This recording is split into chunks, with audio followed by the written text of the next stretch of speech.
Haleluya, puji Tuhan Bapak Ibu Saudara yang dikasihi oleh Tuhan. Mari sama-sama kita akan tundukkan kepala sebelum kita mulai renungan harian kita di malam hari ini. Bapa yang baik, kembali kami mengucap syukur kepadamu di malam hari ini buat penyertaan-Mu sepanjang hari hingga malam hari ini. Engkau sudah menyertai kami dalam setiap aktivitas kami Tuhan. Tiba saatnya di malam hari ini kembali kami boleh masuk hadirat Tuhan. Kami akan sama-sama belajar akan kebenaran firman-Mu. Kami percaya firman-Mu inilah yang memberi kekuatan yang baru bagi kami, memberi pengharapan sukacita yang baru kepada kami Bapa. Terima kasih, berfirmanlah kepada kami Tuhan, kami siap untuk mendengarkannya di dalam nama Tuhan Yesus Kristus. Haleluya, amin. Puji Tuhan Bapak Ibu Saudara yang dikasihi oleh Tuhan. Di malam hari ini mari sama-sama kita buka Alkitab kita, yaitu di dalam kitab Roma pasal 14, Roma 14 ayat yang ke-17 dan 18. Roma 14 ayat 17 dan 18. Saya akan bacakan. Sebab kerajaan Allah bukanlah soal makanan dan minuman, tetapi soal kebenaran, damai sejahtera dan sukacita oleh Roh Kudus. Karena barang siapa melayani Kristus dengan cara ini, ia berkenan pada Allah dan dihormati oleh manusia. Puji nama Tuhan, Bapak Saudara yang dikasihi oleh Tuhan. Kebenaran firman Tuhan di malam hari ini saya beri judul Tahta Allah. Kalau kita melihat background atau latar belakang dari penulisan kitab ini, pada waktu itu di jemaat Roma, ini adalah tulisan dari Rasul Paulus kepada jemaat-jemaat di Roma. Pada waktu itu jemaat Roma ini terdiri dari orang bukan Yahudi dan orang-orang Yahudi. Jadi mereka hidup bersama-sama, baik itu orang-orang Yahudi dan baik itu orang-orang yang non-Yahudi. Dan kalau kita baca di ayat-ayat sebelumnya, mereka itu masih memperdebatkan yaitu tentang makanan yang najis, baik itu hari-hari yang baik dan hari-hari yang tidak baik. Contohnya di ayat 2, pasal 14 ayat 2, yang seorang yakin bahwa ia boleh makan segala jenis makanan, tetapi orang yang lemah imannya hanya makan sayur-sayuran saja. Terus ayat 5, yang seorang menganggap hari yang satu lebih penting daripada hari yang lain, tetapi yang lain menganggap semua hari sama saja. Hendaklah setiap orang benar-benar yakin dalam hatinya sendiri. Jadi pada waktu itu jemaat-jemaat ini memperdebatkan bagaimana makanan yang najis dan makanan yang tidak najis. Dan juga di ayat 5 tadi kita bisa melihat bahwa mereka juga memperdebatkan hari yang penting atau hari yang baik dengan hari yang tidak baik. Jadi mereka debat semua. Akhirnya apa? Datanglah surat Paulus kepada mereka yang kita baca di ayat 17 tadi. Sebab kerajaan Allah bukanlah soal makanan dan minuman. Ini pertama Paulus sampaikan. Kamu itu debat apa? Kerajaan Allah itu bukan soal makanan dan minuman. Terus Paulus jelaskan lebih detail lagi. Tetapi soal kebenaran, damai sejahtera dan sukacita oleh Roh Kudus. Ini Paulus yang katakan kepada mereka. Jadi yang mereka seharusnya pikirkan bukan cuma soal makanan minuman itu. Bukan itu yang seharusnya mereka pikirkan. Tetapi seperti Kolose katakan, pikirkanlah perkara-perkara yang di atas. Bukan lagi soal-soal jasmani yang tidak tahu sampai berapa lama bertahan. Tetapi yang harusnya dipikirkan adalah perkara-perkara di atas atau hal kekekalan. Jadi Paulus tegur mereka, Allah mau tinggal, dikatakan tadi, Allah mau tinggal di dalam mereka. Tetapi jangan sampai kita masih memikirkan hal-hal jasmania itu, masih mempertentangkan mana sih yang kudus, mana sih yang tidak najis, mana sih yang najis. Bukan itu. Dengan jelas bukan soal makanan dan minuman. Dikatakan tetapi soal apa? Yaitu soal kebenaran. Kebenaran mana yang dimaksud oleh Paulus ini? Yaitu kebenaran bahwa kita itu tampil sebagai orang yang dibenarkan oleh Allah. Maka dari itu jangan lagi mengingat-ingat hal yang lalu. Ini konteksnya. Mereka masih berdebat tentang masa-masa lalu mereka. Ini gak boleh. Bahkan sampai sekarang mereka masih bawa-bawa. Jadi mereka itu ibaratnya belum lepas dari masa lalu mereka. Padahal hidup mereka sudah ditebus oleh Yesus. Tetapi dalam pikiran mereka itu masih pikiran-pikiran yang lama. Seakan-akan kasih karunia itu tidak ada dalam hidup mereka.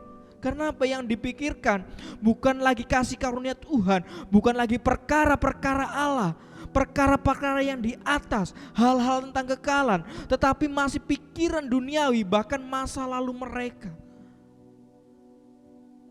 Ini yang menjadi kunci. Tetapi soal kebenaran, ini yang dimaksud Paulus, yaitu kebenaran apa? Kita tampil sebagai orang yang dibenarkan oleh Allah.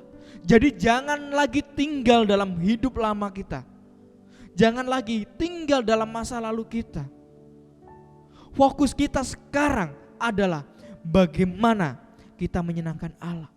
Bagaimana kita membalas kasih karunia Allah itu yang kita terima dengan cuma-cuma. Makanya Kolose dengan jelaskan, pikirkanlah perkara yang di atas. Pikirkanlah perkara yang di atas.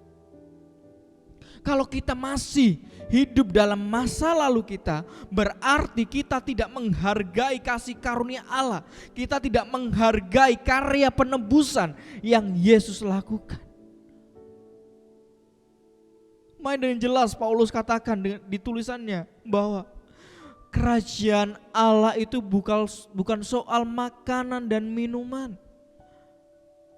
tetapi soal kebenaran, damai sejahtera, dan sukacita oleh Roh Kudus.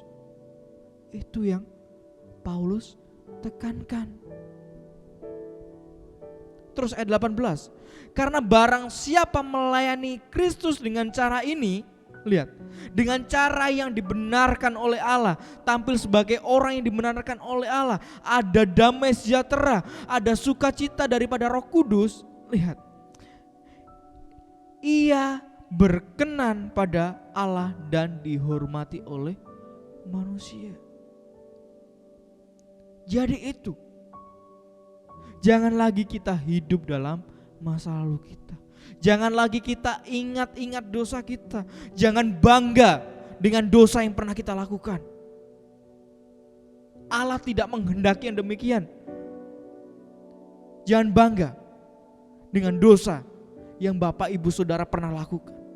Tetapi mulailah hidup untuk menyenangkan Allah dengan pemikiran-pemikiran yang di atas, pemikiran-pemikiran surgawi.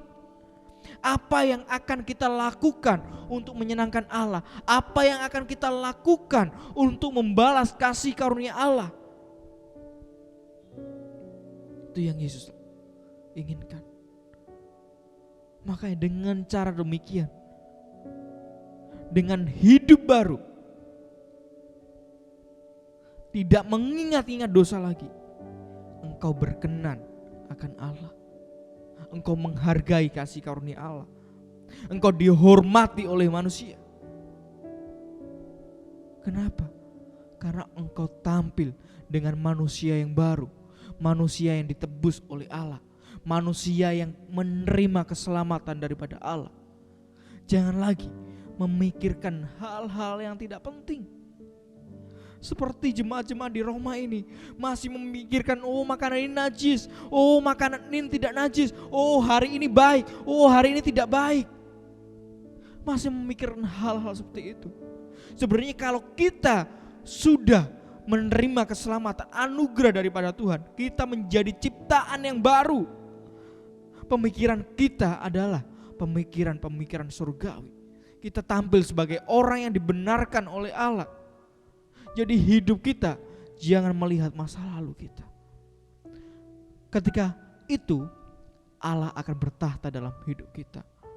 Kenapa? Kita sudah menjadi ciptaan baru, manusia yang baru. Maka Allah akan memerintah hidup kita. Allah akan tinggal dalam hidup kita ketika bait Allah kita ini bersih. Tidak ada yang lama. Manusia lama kita sudah kita tanggalkan. Maka Allah akan memerintah hidup kita. Puji nama Tuhan, Bapak Saudara yang dikasihi oleh Tuhan. Mari sama-sama kita akan akhiri renungan kita di malam hari ini. Biarlah firman Tuhan boleh menguatkan kita di malam hari ini. Puji nama Tuhan. Kembali kami mengucap syukur kepadamu di malam hari ini Tuhan, buat firman-Mu yang boleh datang kepada kami di malam hari ini. Biarlah firman-Mu ini boleh menjadi rema dalam hidup kami, boleh memberi kekuatan pengharapan kepada kami Bapa. Terima kasih. Di malam hari ini tidak lupa kami berdoa buat bangsa negara ini. Biarlah Tuhan tolong bangsa dan negara ini boleh menjadi semakin hari semakin baik lagi. Bahkan pemerintahan yang ada kami serahkan semuanya ke dalam tangan-Mu. Kami percaya Tuhan yang memberi kekuatan, Tuhan yang memberi kemampuan kepada mereka untuk menyelesaikan, bertanggung jawab atas setiap tugas-tugas mereka semuanya Bapa. Kami berdoa juga buat gereja Efrata di tempat ini Bapa. Biar Tuhan terus memberkati gereja ini, jauhkan dari hal-hal yang tidak berkenan Bapa. Bahkan Bapak Ibu Gembala kami serahkan semuanya ke dalam tangan-Mu. Biar pemeliharaan Tuhan nyata dalam hidup mereka. Bahkan kami berdoa juga buat jemaat Tuhan di tempat ini, semakin hari semakin setia di dalam Engkau. Segala apapun yang menjadi pergumulan mereka, Tuhan yang tolong, Tuhan yang bukakan jalan bagi mereka semuanya Bapa. Terima kasih. Kami akan akhiri persekutuan kami di malam hari ini, renungan harian kami di malam hari ini, di dalam berkat nama Tuhan Yesus Kristus. Haleluya. Amin.